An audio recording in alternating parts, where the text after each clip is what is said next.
Nous sommes à Poncé-sur-le-Loir. C'est ici qu'il y a un siècle s'éteignit le peintre Maxime Maufra. Lui qui était né à Nantes resta toute sa vie attaché à l'ouest de la France. Et c'est ici qu'il passa donc la dernière année de sa vie à peindre les bords du Loir. Refaisons le chemin en compagnie de Martine et Alain, deux habitants de Poncé, amoureux des arts.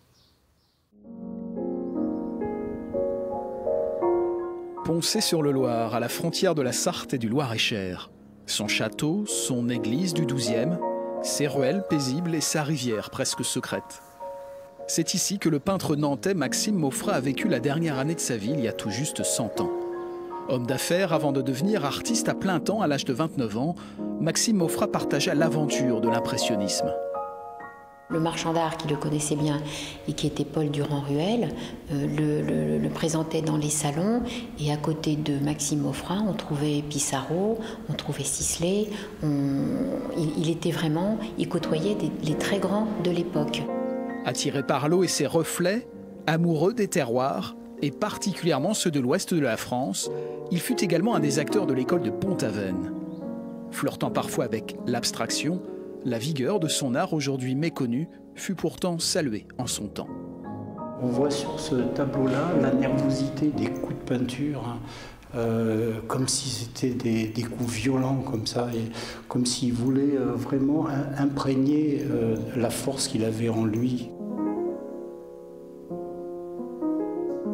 Gauguin, lorsqu'il est allé le rencontrer dans son atelier à Paris, lui a dit vous ne suivez pas la même voie que moi, mais la vôtre est la bonne, continuez. Il aimait partir un peu à l'aventure, il aimait partir au bord de l'eau, puisque ce qui le passionnait, et ce qui l'a toujours passionné, c'était l'eau, les inondations, les rivières, et c'est ainsi qu'il est arrivé en Vallée du Loir. Alors ici, vous avez juste devant vous, vous avez le café Saint-Julien d'aujourd'hui. Il y a 100 ans exactement, Maxime Maufra a habité ici, dans cette pièce-là. Ici, il a fait venir son ami Eugène Delattre et d'autres peintres, et on a l'idée, en tout cas son petit-fils nous en a parlé, qu'il avait envie de recréer une communauté de peintres et d'artistes à Poncé, parce que beaucoup d'endroits lui rappelaient dans la vallée du Loir ce qu'il avait ressenti à Pont-Aven.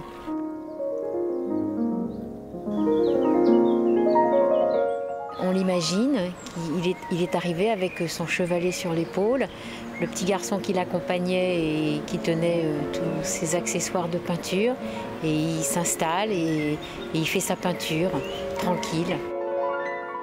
Et un peu plus loin sur le Loir, par une belle journée de printemps, l'eau et les reflets du moulin de la Flotte dessinèrent le dernier paysage du peintre Maxime Maufra. C'est ici donc, que le 23 mai 1918 est tombé donc, Maxime Maufra d'une crise cardiaque avec un chevalet devant lui et son pinceau à la main. Il est mort au bord de l'eau comme il a vécu? Il est mort au bord de l'eau comme il a vécu, et dans l'exercice de son travail, c'est ce qu'il y a de mieux.